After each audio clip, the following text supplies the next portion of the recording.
వేసిన రోడ్లు కూడా పల్లకొట్టి మళ్ళీ వేస్తున్నారు తప్ప లేని దగ్గర ఒక 100 మీటర్ల రోడ్ వేయమంటే మాత్రం అసలు చేస్తాం అంటున్నారు తప్ప రెస్పాన్స్ అయితే ఇవ్వట్లేదు. ఇన్ని రోజులు ఇన్ని ఏళ్ళు అయిపోయినాక ఇప్పుడు శాంక్షన్ కూడా అయింది. శాంక్షన్ అయినాక కూడా ఎందుకు స్టార్ట్ చేయట్లేదు అనేది మాది మెయిన్ క్వశ్చన్. ఆంజనేయ నగర్ మూసాపేట బాబురావు గారు పరిస్థితి ఎలా ఉందంటే మా అపార్ట్మెంట్ నుంచి బయటకు వచ్చామనుకోండి, లెఫ్ట్ కి వెళ్దామంటే రోడ్డు లేదు. అక్కడ రోడ్డు లేకపోయేసరికి అనాథరైజ్ పార్కింగ్ పెడుతున్నారు. ఆ పార్కింగ్ పెట్టేసరికి రీసెంట్ గా అక్కడ గుడి దగ్గర గుడి ప్రారంభం అని చూడకుండా కూడా వైన్స్ కి అప్రూవల్ ఇచ్చారు. ఆ తాగే వాళ్ళంతా ఈ అనాథరైజ్ పార్కింగ్ దగ్గర ఉండి అటు తాగుడు ఎక్కువైపోతుంది. సో ఆడవాళ్ళు ఇటు రోడ్డు లేక అటు వెళ్ళలేకపోతున్నారు. పోనీ రైట్ సైడ్ వెళ్దాము అంటే హానర్ అనే కన్స్ట్రక్షన్స్ వాళ్ళు 3000 మందితో అక్కడ అకామిడేషన్ ఇచ్చారు. వాళ్ళంతా రోడ్ మీద ఉండటంతో అటు దిక్కు వెళ్ళలేరు. డ్రైనేజ్ ఓవర్ అయిపోతుంది.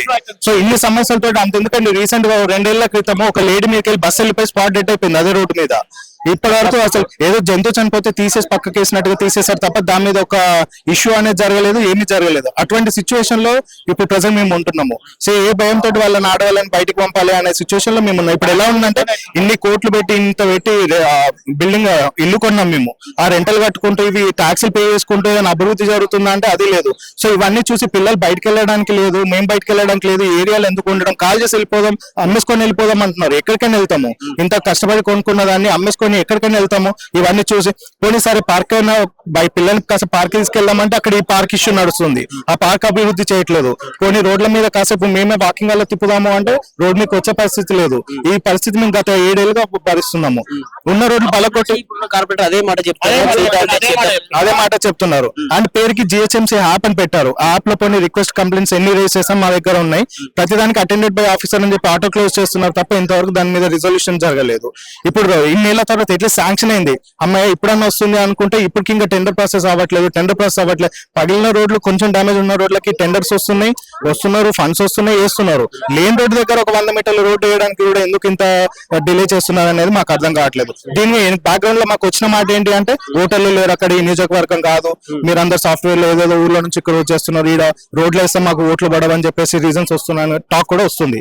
అది ఇంకా మేము మరి సిటిజన్స్ కాదా, ఇండియాలో ఉండట్లేదా, హైదరాబాద్ లో ఉండట్లేదు, తెలంగాణ ఉండట్లేదు, ట్యాక్స్ పేయర్స్ కాదా? ఇప్పుడు ఇక్కడ ఇల్లు కొనుక్కున్నందుకు ట్యాక్స్ కట్టట్లేదా? మరి ఇవన్నీ కడుతున్నందుకు అట్లీస్ట్ రోడ్ అయితే వేయాలి కదా. అది మినిమం కన్సర్న్ కదా మేము అడిగేది. మేము ఏదో మొత్తము అభివృద్ధి ఓ రేంజ్ లో చేయమని కూడా అడగట్లేదు. మాకు జస్ట్ కావాల్సింది ఒక పిల్లలు పోవడానికి, నార్మల్ గా మేము బండ్లు తీసుకొని పోవడానికి ఒక చిన్న 100 మీటర్ల రోడ్ అడుగుతున్నాము. అన్అథరైజ్డ్ పార్కింగ్ లేకుండా అలా గంజా బ్యాచ్ ఉండకుండా అది ఒక్కటి చూడండి. రేపు ఎందుకంటే ఎవరైనా మడ్డ జరిగిపోతే అప్పుడు వచ్చి చెతుగాలకు చేసేది ఏముండదు కదా, చనిపోయారు కూడా, చేసేది ఏం లేదు కదా. ఇప్పుడు అట్లీస్ట్ ఆ రోడ్ వేస్తే ఒక అభివృద్ధి వస్తుంది, దాన్ని బట్టి డెవలప్మెంట్ వస్తుంది. అని ఏరియాలో ఓన్లీ అపార్ట్మెంట్సే కాదు, స్కూల్ ఉంది, గుళ్ళు ఉన్నాయి. ఇన్ని గుళ్ళు ఉన్నాక స్కూల్ ఉన్నాక కూడా జనాలు ఫ్రీక్వెంట్ గా ఫ్లోటింగ్ ఉంటుంది. పోనీ ఏదో ఒక అపార్ట్మెంట్ ఒక 10-15 మంది ఉంటారు, అంత పట్టించుకోలేదు అనడానికి కూడా లేదు. గుడికి ఫ్రీక్వెంట్ గా రంగస్వామి టెంపుల్ కి వస్తారు, ఇక్కడ శివాలయంకి వస్తారు, స్కూల్ పిల్లలు వస్తూ ఉంటారు. ఫ్రీక్వెంట్ జనాలు తిరిగే ఏరియానే అది. అయినా కూడా ఎందుకు పట్టించుకోవట్లేదు? ఇది అవ్వకముందు వైన్స్ లేకముందే గంజా బ్యాచ్ ఉంది అంటే ఇప్పుడు వైన్స్ కూడా అప్రూవల్ ఇచ్చి పెట్టారు అక్కడ. ఇప్పుడు ఇంకా డబ్బులు ట్రిపుల్ అయిపోయింది ఆ జనాలు వచ్చి కూర్చోవడం. ఇంకా ఉన్న సమస్యలకి పోరాడుతుంటే కొత్తవి వచ్చి పడుతున్నాయి తప్ప ఉన్నాయి తీరట్లేదు. సో ఇన్ని జరుగుతున్నాయి కాబట్టి అట్లీస్ట్ ఇట్లా చేస్తానేమో అభివృద్ధి ఉంటుందేమో అని చెప్పేసి మేము స్టార్ట్ చేస్తాం ఇంకా.